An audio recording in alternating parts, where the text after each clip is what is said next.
코로나19 감염병, 여성 혐오, 세대 간의 갈등. 요즘 우리 사회를 돌아보면 이런 표현이 참 많이 들립니다. 이러한 모든 사회의 시작점은 공감의 부재 때문이라는 생각이 드는데요.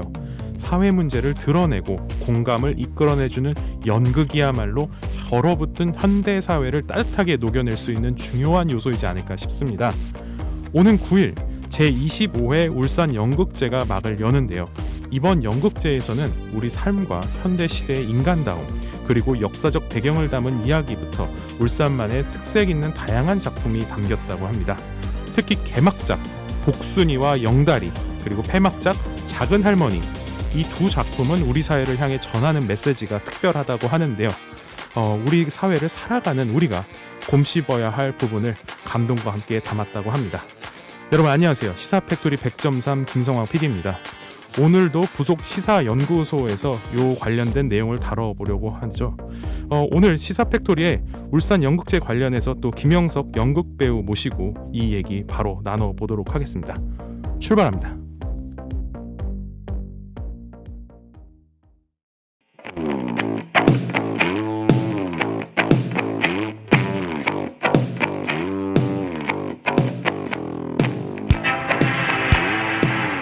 울산의 주요 사안을 짚는다.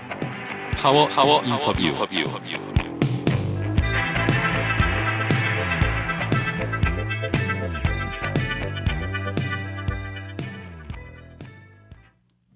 네, 파워 인터뷰 시작합니다. 울산 극당 무단원 김형석 연극배우 스튜디오로 모셨습니다. 어서 오세요. 네, 반갑습니다. 오래 기다렸네요. 여기까지 오기까지 말이에요. 왜 이제서 불러주셨는지 도무지 이해가 안 가네요. 아이고. 반갑습니다. 연극하는 김형석입니다. 네, 제가 너무 늦게 부른 것 같아 죄송합니다. 이제라도 불러주셔서 감사할 따름입니다. 아이고. 농담이었고요. 네네. 이렇게 불러주셔가지고 지금 몸둘 바를 모르겠어요. 그 정도인가요? 아니 그리고 지금 제가 여기 이렇게 서도 되나 모르겠네. 무슨 말씀을? 네. 워낙 훌륭한 배우님이라 울산에서 모르는 분이 없더라고요. 울산에서요? 네. 모르는 분 좀 있어요. 그래요? 제 공연을 한 번도 못 보셨을 텐데요. 네. 공연을 보셔야 이것도 얘기가 또 진득하게 이어질 텐데 말이죠. 네, 맞는 말씀입니다. 먼저 시사팩토리 100.3 청취자분들께 좀 소개를 해주세요. 네, 너무 까불었죠? 아닙니다. 네, 천천히 소개 한번 올려보겠습니다. 네. 울산에서 현재 연극 배우로 활동하고 있는 극단 무 소속이고요. 2019년도부터 울산에서 연극을 시작해서 현재까지 계속 연극 배우로 활동하고 있는 김형석입니다. 다시 한번 청취자 여러분께 반갑다는 말씀 전하고 싶습니다. 네, 감사합니다. 2019년도부터면 4년째. 네네네, 맞습니다. 19년도 그렇죠. 연수로는 19, 20, 21, 22 4년째 하고 있는 거고요. 네. 사실 극단이 있는 줄도 몰랐어요. 울산에. 네네. 정말 우연한 계기로 와서 지금까지 활동하고 있습니다. 그러시군요. 네. 청취자분들께서는 네. 아무래도 김형석 배우가 누군지 궁금할 것 같습니다. 울산에서 어떻게 배우가 됐는지, 그리고 지금 어떤 연기 철학을 가지고 어떻게 활동을 하고 있는지 좀 구체적으로 얘기해 주시죠. 좀 길어져도 되나 모르겠네. 요거 좀 예. 지저랑 같기도 하고. 네, 길어지면 제가 자르면 됩니다. 알겠습니다. 제가 또 제 얘기하는 거에 워낙에 또 익숙하지 않은데 네. 너무 좀 장황하게 늘어놓지 않을까 좀 염려스러운 부분이 좀 있습니다. 네. 그때는 바로바로 알겠습니다. 잘라주시면 되겠습니다. 제가 사실은 전공은 연기 전공을 했습니다. 그러셨군요. 네네. 연기 전공을 하고 2006년, 2007년도에는 이제 미국에 있는 카네기홀에서 코리아 샤만 챈트라는 제목으로 공연을 하기도 했습니다. 네네. 그러다가 그곳 공연들을 보면서 제가 배워야 할 점이 국내에서뿐만 아니라 미국에서도 분명히 있더라고요. 뭐 공연을 보면 배우들이 벽을 타고 날아다니고 물론 현재 우리나라도 그렇습니다. 네. 시설이 워낙에 또 공연 시설이 잘 돼 있다 보니까 네. 그런데 그 당시에는 제게는 정말 충격이었고 그렇군요. 배울 것이 그냥 사소한 움직임 하나에도 네. 너무나 배울 것이 많았기 때문에 네. 맨 땅에 헤딩 3년을 제대로 했습니다. 네, 거기서 이제 연극 공부한다고 언어도 안 되는데도 불구하고 한 1년 정도 언어 공부하고 미국에서? 네네네. 네. 그리고 한 2년 정도를 이제 연기 학교를 다니면서 미국에서? 네네. 네. 미국에서 그렇게 미국도 뉴욕에서 뉴욕에서? 네. 집은 뉴저지였고 뉴저지였고. 뉴저지에서 뉴욕으로 이제 통학하면서 그렇게 학교 생활을 했었죠. 네. 그러면서 국내 와서는 오히려 이 들어간 게 너무 많았던 것 같습니다. 오히려 적응을 못했어요. 그러셨어요? 네, 2010년도에 그 영웅을 생각하며라는 작품을 마지막으로 연극을 아예 그만두었었죠. 어머나 세상에. 네, 네. 예. 그러니까 미국 문화라든지 네. 이게 그런 것 같아요. 너무 어줍잖게 갔다 왔어 미국을. 음. 제대로 파지 않고 그냥 간만 보고 온 거다 보니까 이 참 복잡한 마인드에 사로잡혀서 네. 네, 공연보다도 조금 다른 데 좀 관심을 갖게 됐고요. 예. 그리고 그때는부터 이제 뭐 사업이라든지 중고차 수출 사업. 네. 이제 또 돈 무지하게 됐거든요. 네, 돈 보고 막 달려들었다가 이제 네, 빤스도 못 입고 달려나왔는데 그로 또 시작을 했지. 골프 선수한다고 또 막 하다가 이제 또 티칭도 하고 뭐 그러다가 네. 2017년도입니다. 2017년에. 네, 2017년도에 이 울산에 있는 서생고리 원전에서 네. 덤프트럭 기사를 모집을 하더라고요. 네, 그때 이제 선수 생활 하다 지쳐서 네. 정말 미래가 너무 안 보였던 시점에 아, 골프 선수도 미래가 안 보이나요? 정말 안 보입니다. 그렇군요. 다 돈입니다. 아, 네, 돈이 없으면 참 시작하기가 너무 어려운 운동이 우리나라 골프 선수들입니다. 그래서 네, 네. 그래서 예. 진짜 솔직히 골프 선수 할 때는 아침에 이제 그린을 깎아요. 네네. 잔디를 깎고 네네. 그 이제 연습생이라고 하거든요. 예. 연습생 시절이다 보니까 아침에 그린을 깎고 네. 낮에 연습을 하고 아, 그리고 손님들 맨 마지막 뒤에 따라가면서 라운드 하면서 연습을 하는 거였거든요. 그랬군요. 그렇게 선수 생활을 하다 보니까 나이는 나이대로 들어가고 네. 집에는 또 미안하고 그래서 뭔가 좀 벌어봐야 되겠다는 생각으로 네. 서생 고리원전에 덤프 기사를 모집을 하더라고요. 네. 그래도 운전은 잘했습니다. 아, 네. 또 운전병 나오다 보니까 뭐 출애라까지 이제 운전을 했어요. 그래서 네. 거기서 덤프 기사를 시작으로 예. 온산의 이제 중공업 단지에 네. 출애라 기사로 네. 가서 이제 생활을 하다가 이게 내 삶이 아닌 것 같은 느낌을 참 많이 받았습니다. 네. 네. 겉도는 것 같은. 하긴 그 생각도 지금은 변함이 없지만 네. 그래도 무대에 있을 때 가장 제가 행복했던 시기였던 것 같아요. 아, 네. 그래서 다시 시작을 하려고 알아보니까 전 처음 알았어요. 2019년도에. 울산에도 극단이 있다라는 사실을 그때 처음 알았습니다. 그래서 그때 지인의 소개로 극단무에 들어가서 현재까지 배우로 활동하고 있습니다. 그렇군요. 네. 그렇다라고 하면은 네. 원래 울산 출신은 아니신가 봐요. 아, 울산 출신은 아니고요. 네, 아닙니다. 경기도 네, 남양주시에서 태어났습니다. 예. 네. 지난해 연극계에서 네. 굉장히 큰 상을 받았다고 들었어요. 요것도 진짜 나오는데요. 예. 네. 어마어마하게 큰 상입니다. 이게 뭐냐면 지난 한 해 말이에요, 여러분들. 네. 제가 울산에서 연기를 제일 잘했답니다. 울산에서. 네. 그래서 최우수 연기상을 네. 작년에 받았습니다. 아, 예, 지금 그 상장이 저희 지금 냄비 받침으로 쓰이고 있긴 한데요. 아무튼 그 상장을 지난 한 해 수상해서 네. 올해 다시 한번 도전하려고 네. 지금 연습하고 있습니다. 최고의 상을 받아도 라면 받침대로 쓴다. 네. 그런 것 같아요. 네. 이 상이라는 게 네. 거기 너무 집착을 하지 말아야 되겠다는 생각을 되게 많이 하게 되더라고요. 상을 받고 이제 또 겸손할 차례가 됐다. 네. 그래서 상을 물론 뭐 전시해 놓고 늘 감상하는 것도 좋지만 네. 그거보다도 네. 그냥 실용적으로 활용하는 게 저한테는 제일 맞는 활용법인 것 같고요. 상의 의미 단 1도 주고 싶지 않습니다. 아하. 네, 그렇군요. 제가 너무 노후될 것 같습니다. 네, 앞으로 발전 없이 그냥 퇴보할 것 같은 그런 느낌이라서 과거에 머무를 수 있기 때문에 그걸 잊어버리겠다. 네, 그 안주하고 싶은 생각은 전혀 없어서. 저는 하나 또 궁금한 게 2017년 이후로 이제 울산에서 연기를 하시면서 2019년부터죠. 네. 가장 인상에 남는 그 연기가 무엇이었는지. 우선 제일 먼저 꼽자면 제가 울산에서 처음 공연했던 건 그 울산 연극제를 시작으로 아버지의 바다라는 작품이었습니다. 어떤 내용이죠? 네, 그거는 현대중공업. 네. 그 당시만 물론 지금도 많이 어렵지만 네. 또 수주도 안 들어오고 하다 보니까 실직자가 정말 기하급수로 늘어가던 그 시기를 담은 연극입니다. 네. 그 시기에 아버지는 돌아가신 아버지지만 네. 돌아가신 아버지는 그 망망대해에 배를 타며 그냥 인생을 즐겼던 이런 아버지로 아들이 생각하고 있더라고요. 아. 그런데 실직을 하고 나니까 그런 아버지마저 그리운 거죠. 네, 물론 제가 주인공은 아니지만 그 아버지를 품고 있는 바다를 그리워하는 이 퇴직자의 아픔을 다룬 작품이었고요. 거기서 제 역할이 아버지였습니다. 분량은 많지 않습니다.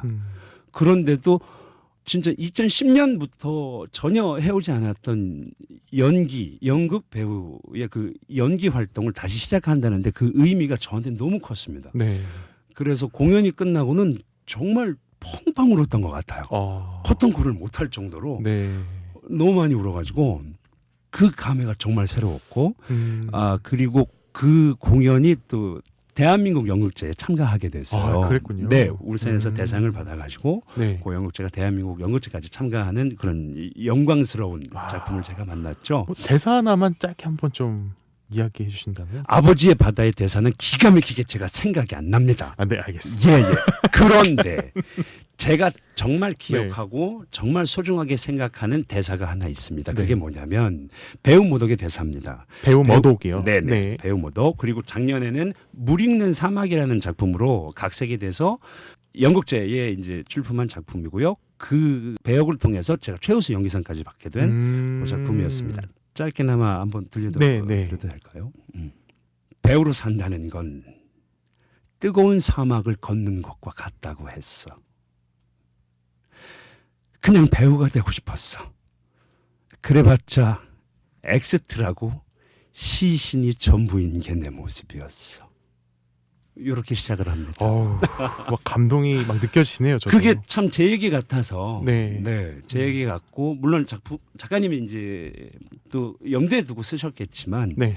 제 삶이 그렇더라고요. 시신의 엑스트라의 삶을 살아보다가 네. 뭐 한번 또 해보려고 하는 순간이면 늘 좌절하게 되고 또 다시 시작한 게 연극이었고 연기였고 네. 그래서 좀 더 애착이 가는 울산 연극인 것 같습니다. 그 골프 선수에서 트럭 기사를 거쳐서 그 연극인으로 다시 돌아오기까지 굉장한 여정을 거쳤네요. 그 이번에 울산에서 연극제가 있잖아요. 네, 맞습니다. 네. 좀 소개 좀 해주시죠. 예, 그 얘기를 하려고 제가 여기 나온 거잖아요. 그렇죠. 예, 일단 4월 9일 날 네. 이번 주 토요일입니다. 네. 이번 주 토요일 날 개막을 합니다. 네. 이번 주 토요일을 시작으로 극단 그 5개 극단에서 참가를 하고요. 첫날은 먼저 그 4월 9일 토요일은 복순이와 영달이라는 작품으로 그 전은수 대표님 연출로 진행이 되는 작품이고요. 네. 그리고 두 번째 공연은 좀 하나씩 설명을 조금만 해주세요. 복순이 영달이 어떤 작품인지. 저도 못 봤어요. 알겠습니다. 제가 봐야 이거 철저하게 비밀리에 지금 작업들이 이루어지고 있단 말이에요. 알겠습니다. 서로 이거 공유하기가 좀 애매한 말. 이게 제가 이제 좀 들은 바로는 이 복순이와 영달이 이 고령화 시대에 그 노인분들이 젊은이들처럼 그 사랑을 나누는 그런 코믹한 연극이라고 좀 전달을 받았거든요. 참고하겠습니다. 네, 알겠습니다. 그러면 오늘부터 우리 연습 방향을 좀 바꿔야 되겠다. 오케이. 좀 코믹한 작품이다. 네, 그래서 좀 이 코로나19로 이제 모두가 소외되고 있는 과정에도 이렇게 여전히 사랑을 나누는 노년분들도 있다. 그런 사랑하는 그런 가족의 의미에 대해서 연애에 대해서 한번 좀 생각해 보면 좋겠다. 이 정도로 저는 알고 있는데. 맞아요. 저도 언뜻 들었지만 이게 얘기하기가 좀 조심스러워요. 왜냐하면 알겠습니다. 이게 경연입니다. 경연이기 때문에 사실 연극제에 지원되는 금액이 많지 않습니다. 네. 제가 이거 금액 말씀드리기는 좀 조심스러운 것 같고 네네. 배우들 출연료 나가기도 힘든 게 지금 연극제라고 하거든요. 그렇군요. 그래서 연극제 제작하는 팀들 간에 이 알게 모르는 그 경쟁 의식들이 좀 있습니다. 그래서 이런 거 얘기하기도 좀 조심스러우시군요. 조심스럽고요. 그럼 제가 일단은 좀 전달받는 내용 가지고 하자면 그리고 나서 이제 극단 하얀 코끼리에서 유언. 요게 있다고 들었거든요. 예, 유언은 조용한 연출, 조용한 작으로 쓰여진 연극이고요. 사실 이 작품이 캐스팅 제의를 한번 받긴 했습니다. 작품의 캐스팅 제의를 받기는 했는데 내용 좀 아시겠네요. 요 내용을 간단하게 말씀드리자면 이거 말씀드려도 되나 모르겠네. 그럼요. 일단은 비밀로 좀 해주세요. 예. 조선시대 고을 그 네. 대갓집에서 네. 장애를 가지고 있는 아들 있잖아요. 네. 온갖 방법을 찾아 나가는 거죠. 네. 장애를 가졌기 때문에 이 대감이 예. 네 찾아 나가다가 노비 아들은 장애를 가진 그 대감집 아들을 대신해서 서당 다녀와 가지고 대감집 아들에게 글 공부를 또 가르치는 거야. 네. 노비가. 그러면서 진행되는 해프닝들. 그런 거군요. 예. 그러니까 조선이 조금 어려울 것 같기도 하지만 네. 어떻게 풀어낼지가 정말 궁금한 작품이에요. 궁금해집니다. 또 초연작이고. 예, 청취자 여러분들께서는 궁금하시다면 진짜 꼭 가셔서 한번 보시면 좋겠습니다. 네. 그다음 그리고 네. 정말 중요한 작품이에요. 예. 이 작품이 달빛에 젖어 잠들다. 아이고. 제목부터 굉장히 심상치 않네요. 초연작입니다. 심상치 않습니다. 네. 정말 심상치 않고 범상치 않습니다. 네. 김형석이가 여기 출연합니다. 아, 김형석이가 작년에 최우수 연기상 받은 김형석이가 아. 여기 출연한다는 거예요. 요거 조금 설명해 주시죠. 요거 설명이 가능합니다. 네. 요거 제가 연기를 끝까지 보여드릴 수도 있어요. 아, 그래요? 근데 오늘은 좀 시간 관계상 아하. 그러진 못하고 짧게나마 설명을 드리자면 네. 우리 역사에는 아픔이 있습니다. 예. 우리는 현재를 살아가고 있지만 그렇죠. 어제 또한 우리에겐 역사가 될 거잖아요. 네. 근데 우리에겐 또 군사 정권 시절이라는 게 또 있었습니다. 네. 그 시대가 그랬습니다. 음.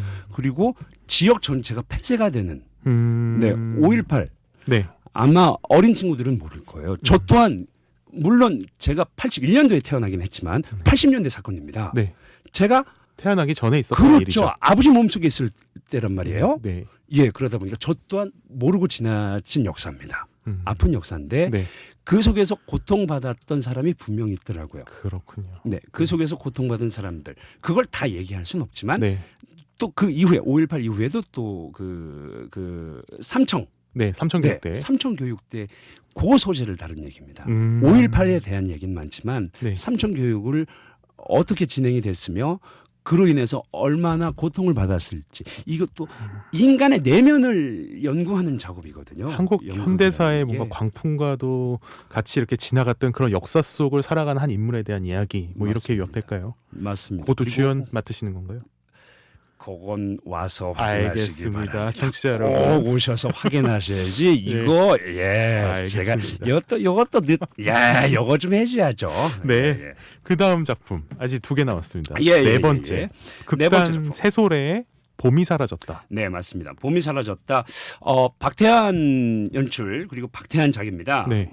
짧게나마 말씀드리자면 동네 빵집 네. 봄 베이커리라는 빵집에서 벌어지는 일이고요.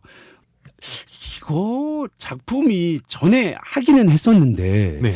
제가 유심히 못 봐가지고 그냥 빵집에서 하는 얘기야 이래 빵집에서 하는 얘기고 제가 알기로는 그 빵집 주인인 그 장씨 아저씨가 네. 그 충격으로 안면 인식 장애를 겪고 있는데 이거를 이제 이웃분들이 좀 힘을 보태서 그런 연대하면서 이렇게 힘겹지만 좀 새로운 삶을 계속 이어나간다라는 뭔가 아픔을 치유하는 그런 차원의 이야기라고 좀 전달받았거든요. 맞습니다.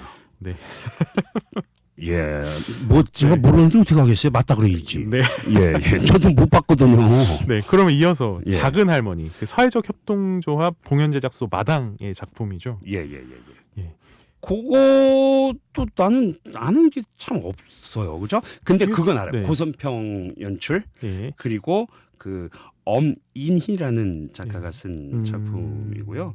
두 여자 이 여자 네. 네, 두 손녀랑 여자 네네 그렇죠. 할머니. 네네네 그 제왕처럼 군림하는 남편 네. 네 그리고 또 풍자적이라 할 만큼 밉살스런 며느리 네. 뭐 아무튼 그렇습니다. 페미니즘 작품의 뭐 특징 뭐 이런 걸 좀 살렸다고 그러네요. 제가 알기로 이제 야, 내가 다 틀렸구나 지금. 네. 그 일제 강점기, 일본 네. 제국주의 강점기와 그리고 6.25 한국 전쟁 그 과정에서 여성들이 어떻게 그 고통을 견뎌내고 그 고통에서 벗어나기 위해서 노력하고 가족을 위해서 희생했는지 네. 그 여성들의 역할에 대해서 잘 드러낸 그런 작품이라고 저는 또 전달받았어요. 한국 전쟁 발발하고 예. 피난 때 뒤처진 아낙들과 네. 아이들의 그런 이야기. 그렇죠. 저희 이런 거 다 그 배우께서 배우님께서 이렇게 얘기해 주실 줄 알았는데 제가 전달하고 있네요. 감사합니다. 예, 예. 아유, 오늘 또 김성광 PD 모셔가지고 제가 영광입니다. 제가 영광이죠. 네네. 이렇게 얘기 나눠봤는데 이거 자세한 내용 그 예매라든지 혹은 이런 것들 어디서 좀 작품 정보 어디서 좀 추가적으로 찾아볼 수 있을까요? 네, 작품 정보는 현재 포털 사이트 들어가셔서 네. 울산 연극제를 치시면 네. 그쪽에 나와 있기도 한데요. 네. 근데 요 일정은 제가 설명을 좀 드려야 될 것 같아요. 네. 이게 공연이 매일 있는 건 아니고요. 4월 9일을 시작으로 복순이와 영달이 4월 네. 9일 이번 주 토요일입니다. 이번 네. 토요일 그 작품을 시작으로 유언이라는 작품이 4월 12일 네. 예, 4월 10일 공연장이 중간에 하나는 다릅니다. 네. 나머지 공연은 지금 예술의 그 문화예술회관 소공연장에서 진행이 되는 작품입니다. 4월 12일 화요일이죠. 네. 7시 반에 유언이라는 작품이 공연이 되고요. 네.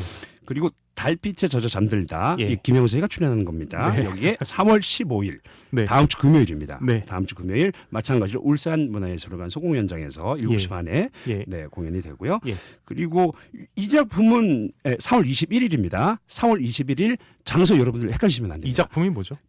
봄이 사라졌다. 봄이 사라졌다. 네, 봄이 사라졌다라는 작품은 북구 문화예술회관에서 이것만 장소가 다르다. 이것만 장소가 다릅니다. 네. 이게 이 대관 일정이라든지 이게 조율이 잘 안 됐던 것 그렇군요. 같아요. 그래서 이 작품은 북구 예. 예, 마지막 작은 할머니는 문화예술회관에서 마지막 작은 할머니는 예. 문화예술회관 예. 소공연장에서 마찬가지로 7시 반에 공연이 4월 됩니다. 23일 4월 토요일. 23일이고요. 그리고 그 네. 공연이 끝나면 네. 또 시상식도 이어지고 폐막식이 또 이어지니까요. 폐막식이니까. 네, 어떤 작품이 울산에서 제일 잘하는 작품으로 꼽혔을지 또 어떤 배우가 수상을 하게 됐는지 네. 보는 것도 여러분들에게는 또 소소한 네. 재미가 되지 않을까 그런 생각을 해봅니다. 좋습니다. 네. 잠깐 하나만 좀 이야기를 나눠보자면 네. 그 타 지역에 비해서 코로나19에 대응하기 위한 예술인들을 위한 뭐 긴급 지원책 이게 울산에서는 좀 실질적으로 도움이 안 됐다라는 지적이 있는데 이런 지적에 대해서 좀 공감하시나요? 좀 예민한 부분은 맞습니다. 네. 코로나라는 자체가 예민하기도 했고, 네. 네. 그리고 모두들 이제 조심해야 되는 그런 시기였으니까요. 공연을 하더라도 네. 비대면 공연이라든지 공연이 있던 것도 취소가 되는 상황이 지난해까지 참 많이 발생을 했고요. 올해는 또 어떻게 될지는 또 가봐야 되는 거잖아요. 그렇죠. 그리고 지원이라는 게 그 금전적인 지원이라든지 네. 이런 게 실질적으로 몸에 와닿진 않았던 것 같아요. 그랬군요. 네, 실질적으로 코로나를 관련해서 네. 나왔던 지원책은 많지 않았던 걸로 기억을 합니다. 그래서 이제 울산에서는 예술인 복지센터가 곧 출범한다고 하거든요. 네네. 이거 들어보셨죠? 듣기만 했습니다. 네. 듣기만 했는데 제가 자세한 상황은 잘 모르고요. 만약에 네. 예술인 복지센터가 좀 설립된다면 요것만큼은 좀 예술인들을 위해서 좀 지원이 됐으면 좋겠다 하는 게 있을까요? 주거는 꼭 좀 지원이 됐으면 주거. 좋겠습니다. 주거. 예술인 레지던시 이런 게 필요하다. 뭐 말씀이시죠? 그렇죠. 그러니까 물론 예술인 전체를 위한 주거 공간이 주어진다면 타 지역에서도 자유롭게 와서 네 이쪽에서도 창작 활동을 할 수 있는 그렇죠. 그런 주거 공간 그리고 심사가 까다롭지 않은 네. 물론 뭐 시설이 많이 좋지는 않겠지만서도 네. 물론 시설이 좋으면 더 좋겠지만 네네. 그런 주거 공간이 마련된다면 뭐 교류할 수 있는 타 지역하고도 네 그런 협동의 장이 또 마련되지 않을까 생각해 봅니다. 네. 마지막으로 하고 싶은 말씀 있다면 한마디 부탁드립니다. 오늘 말이 두서없이 너무 많이 길었어. 예, 그리고 영국제 소개를 우리 PD님이 다 해주셔가지고 제가 네. 몸둘 바를 모르겠습니다. 알겠습니다. 조금 부끄럽지만 네 앞으로 노력하겠습니다. 네. 이제 시사 팩토리 마칠 시간인데요. 오늘 김형석 배우님과 함께했습니다. 오늘 출연해주셔서 감사합니다. 네, 감사합니다. 대단히 감사합니다. 배우로 산다는 것은 사막을 걷는 길이다. 김형석 배우께서 연기한 물 익는 사막이라는 작품에 나오는 대사의 한 구절입니다. 무대 위에서 가장 빛나는 예술인들이 진정으로 빛날 수 있도록 울산 지역 예술계에 문화꽃이 활짝 피어나기를 바라봅니다. 지금까지 진행의 김성왕이었습니다.